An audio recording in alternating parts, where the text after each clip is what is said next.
Hello, humans. Welcome to another edition of This Week in Cassandra. And so we are excited. We actually, the three of us on this call, just got back from NGCC, the Next Generation Cassandra conference in Austin. So we've got some cool stuff to talk about around NGCC. And so this week we have Patrick McFadden, who I'm sure everyone knows, Chief Evangelist, works for DataStax. And we also have Eric Stevens from ProtectWise joining us. And it's kind of funny, Eric and I are actually both in Denver. I could have probably walked down to his office and we could have done this together from his office. But I didn't think about it. So here we are in separate rooms, the wonderful wonders of Google Hangouts. So, like we always do, if you've tuned in before, we're going to kind of walk through a couple of the blog posts that are on Planet Cassandra. So if you're following along on the blog posts, we'll kind of talk about a couple of those, and then we'll talk a little bit about NGCC and talk to Eric, kind of get his impressions, that kind of thing of what's going on there. So if you're following along on Planet Cassandra, there were actually two links this week that were videos as opposed to sort of straight up blog posts. One is a video of one of the engineers at Uber, and who also happens to be like an author of the Google Borg paper, which is pretty cool, talking about using Apache Cassandra and Mesos. So if you are thinking about running Cassandra on Mesos, definitely check that out. We kind of wanted to give a quick shout out to that. Just kind of call that out to your attention. Yeah, definitely kind of cool.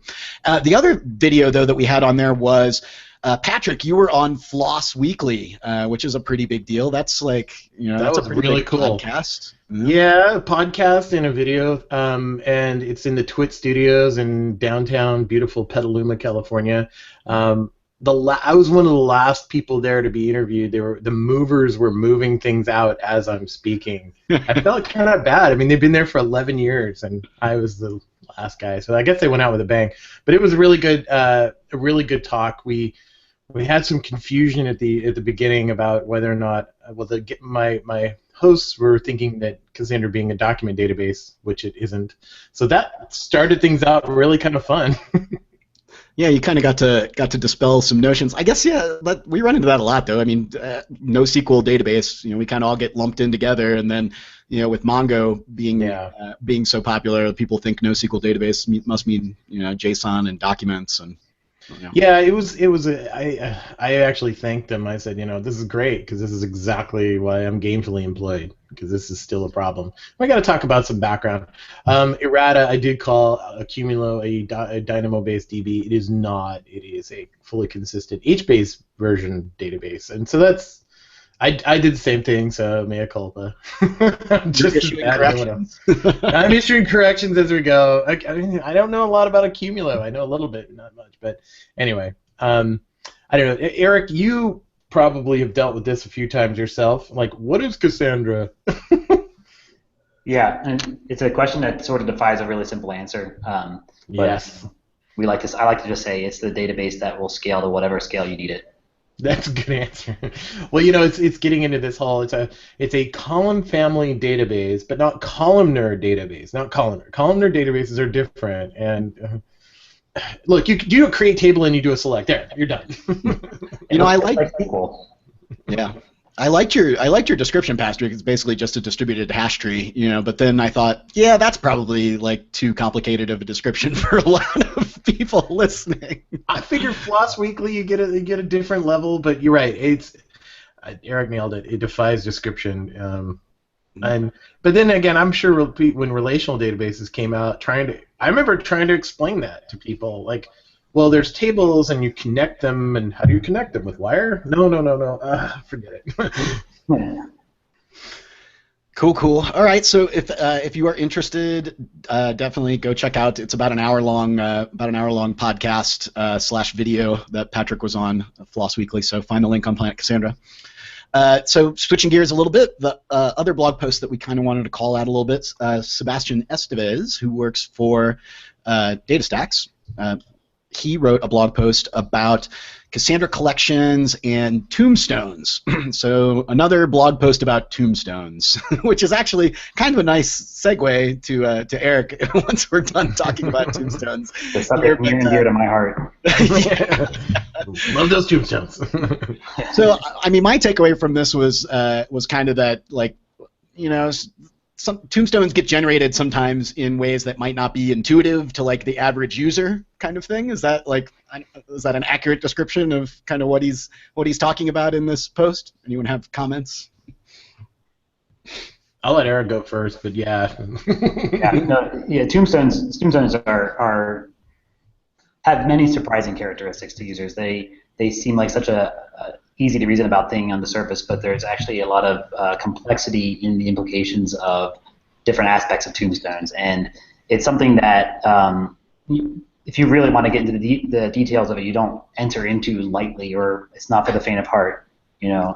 But there's use cases surprisingly where tombstones get created, and people, you know, they look at their CF stats and they can't believe, like, well, how are there tombstones? I never did a delete, and you know, I only ever do inserts, but okay, you do collections or you do other things, and tombstones are getting created surprisingly in cases you don't anticipate it. So that's really, I think, the takeaway from this article is working with collections, of course, but it's just a good lesson to understand the ramifications. You know, every feature has a upside, downside, and knowing what those are always important. Things like lightweight transactions sound great, but they have a cost, and updating a collection or inserting into a collection, it's not that onerous. It's just you got to know some things. It's a part of your data model. Again, I will say it one more time. You can make or break a great deployment on a data model, and this is a perfect example of that. So it's just something you need to know. Yeah, I feel like tombstones come up all the time, mostly because people still want to build queues on Cassandra, no matter how many times we tell them that that is a recipe for pain and suffering if you're not very careful. So it's the classic anti-pattern, and even really experienced guys I think this is that magic thing that really experienced guys still think, if I only just reason about this correctly, I'm sure I can solve it this time, and there just always there's always some problem with it that's not obvious at first. Yeah, it's so it too. I mean, it is like and I've talked to some really smart people, and I was like, I even have my moment of self-doubt. Maybe they are smarter than me, and they will figure this out. Oh no, gravity still exists. Some people, I think, it's a white whale that I'll solve this someday. I'm sure I will finally conquer this beast. Ahab and his magic queue. You know, Cassandra 3.0, some of those changes though, wide row support and things like that. I don't know. Maybe this time. I wait for that Jira that has some solution to change the storage engine that will make a queue a first-class citizen. I am anxiously awaiting that. That gives me an idea. Oh no! Don't do it. You would be one of the people I would put in a bucket who might figure it out, or at least chase that white whale. It's still tempting. It's out there. It's haunting me daily. You know what? It mocks you. You should go get it. Prepare. I have a new submission for the summit this year, I think. Yeah. Okay. You can just preach it on the street corner, because that's the only time anyone's going to listen to. So I mentioned at the top, Eric, you were based here in Denver, same as I am. Why don't you kind of switch gears here, and we'll talk about NGCC and kind of talk about what you've been working on. Just start by telling us like a little bit about you and what you do, and what ProtectWise does. Sure. So me personally, I'm the principal architect here at ProtectWise. I'm a day one employee. Another guy and I fight for who has lower employee IDs since we both started on the same day. ProtectWise is about a 3-year-old startup. We've been operating in stealth for the last 2 years. We're in network security space, and we are big data with capital B. We do network full packet capture, and we ship it to the cloud, and we store it indefinitely. We store it for as long as you pay us to store it. And so we were talking about, petabytes of data that we transfer up to the cloud and store and analyze. And Cassandra is a big part of that. Cassandra is our principal data store for metadata about the packet data. And we stick, well north of 1 billion records a day in Cassandra today. So. Wow. Are you guys doing, like, as far as things that you might use to analyze that data? Like, what kind of tools are you using on top of maybe your Cassandra data, or even, I don't know what you do with the cold data? I'm guessing you don't keep it in Cassandra forever. Yeah, that's true. We keep it in Cassandra for a while. Some data lives in Cassandra essentially forever today. We do for cost efficiency reason. It's always cheaper to store data in S3 if you can get away with it. There's no database in the world that's cheaper than S3 if you somehow manage to treat S3 as a database. We figured some things out in that space, and it's not just Hadoop on S3. So here's a plug for the summit. Come to the summit this year. We're going to talk about it. It's really cool. It is really impressive. I didn't have a hand in that, so it's not me tooting my own horn there. But some of my esteemed coworkers have done a fantastic job in that space.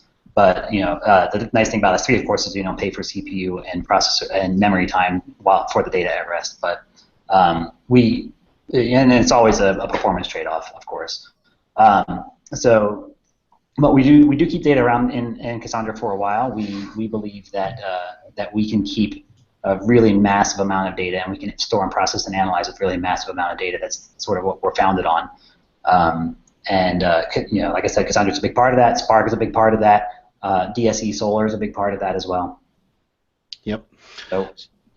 So we mentioned NGCC, so Next Generation Cassandra Conference. Like Patrick, for somebody who doesn't know what NGCC is, tell somebody listening out there that's never heard that acronym before. What is NGCC? Like, describe it. Yeah, I should, because I get a lot of well, there's another Cassandra conference. How come I didn't hear about it? It's not really a Cassandra conference. If you hang out on the dev list, which is people who care about building and running building and creating things for Cassandra itself. Like, this is all inside of Cassandra, not the user base where, hey, userland, let's talk about how you use Cassandra. So it's a conference where we DataStax are sponsoring it, but what we want is, as a community, to get together of those people who care about building Cassandra. And it's a very small thing, small affair, 40 to 50 people. It covers a large cross-section of our developer base. So, for instance, Eric was there because he's doing some very interesting work on compaction. There's some people from Instagram that are doing some very interesting work on proxies and garbage collection. There was some people from Apple, and they couldn't tell you. I can't tell you what they talked about because it's always something that I can't talk about. But just lots of different groups, and it's not just DataStax people. It's just people from the community. We had folks from Strat.io, which was great, which they do the Lucene index instead of secondary indexes. So it's really just a whole day of just sit down and listen to people talk about what they want or what they're doing, and then the next day is an unconference where we self-organize and just have open discussions about those things. Yeah, it was pretty cool this year. I mean, we had Microsoft, some guys from Microsoft there. We had Yahoo Japan. We actually had some people come over from Tokyo, like that I had met on my trip to Tokyo back in March, which was pretty cool to see them here in the U.S. and even gave a talk, which was pretty awesome. So basically NGCC is like a get-together of committers and the developers that actually develop Cassandra features. The stuff that comes out in Cassandra releases that the user base then goes on to use. And so, Eric, you gave a talk at NGCC, and I think it was recorded. I'm not 100% sure. If anybody is listening and interested, we will have a link on the Planet Cassandra blog post there that has a playlist of all the videos, and forgive the quality. We had a webcam set up kind of at the last minute to record some of the talks that happened at NGCC. So if you kind of are interested in some of the talks that happened there, you can definitely go check those videos out.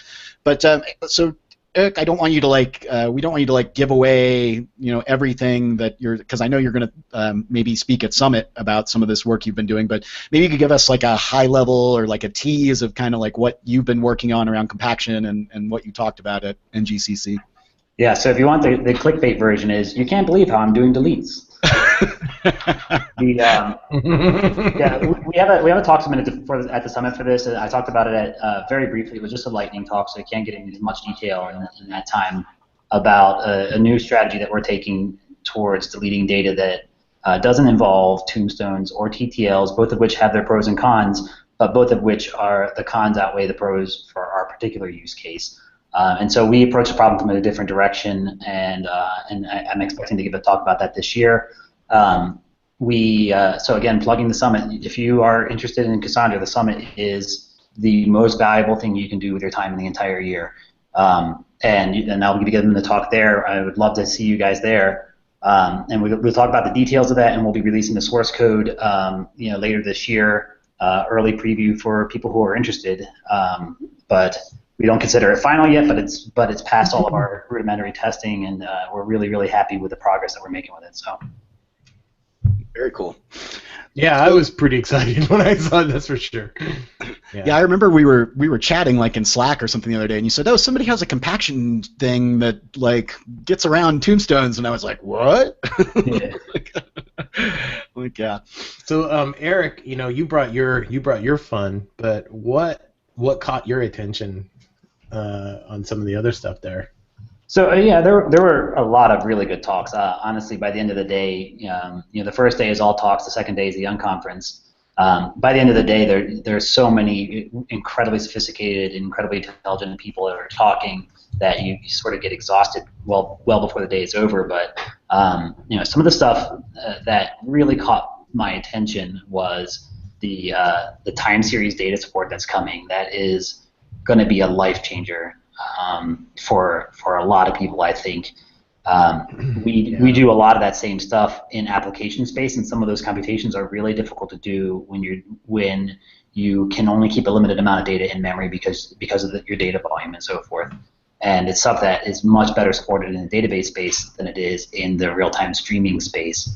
So very, very excited about that. I think that's a community effort. Is that right, Patrick? It is. Time series on Cassandra has been a thing since I can remember because, well, of course, I do a lot of talks on doing time series data on Cassandra, but it does take a bit of work on the data model. Definitely takes a little bit of work on the application side. There's no shortcut, and like you mentioned, this is exciting because it does shortcut a lot of the things that need to happen. I've been involved in some of these JIRAs. I know that there are some. You'll see some names popping up that are somewhat familiar, like Jeff Jersa. There's a lot of conversations, and probably more importantly, this is a summation of many conversations that have happened over the years, is things like duration units. Like, I would like to look at all my data from now until yesterday. That's a query. But how would you do that now, given CQL and how it does queries? You couldn't. So unless you're very specific about your dates, you'd have to throw all that logic into application. So I know it sounds somewhat obvious if you've used any kind of time series type database or time series type operations in a database, but bringing it to Cassandra is, oh man, it's going to be so good. And date math is the worst. Can I just throw that out there? Like, anytime I'm doing any development and I have to do date math, it always anything we can do to make that easier. Yeah. Now -7 days. Man. Right. Yeah. So just to expand on that feature a little bit, well, essentially what it is the ability to do pre-aggregated data, counts and sums and averages and divide two fields and run functions on things and floor a timestamp and other things like that, and maintain a running aggregate view of data that your application doesn't have to maintain and that you can select back out as if it was just data that you had written in the first place. Yep.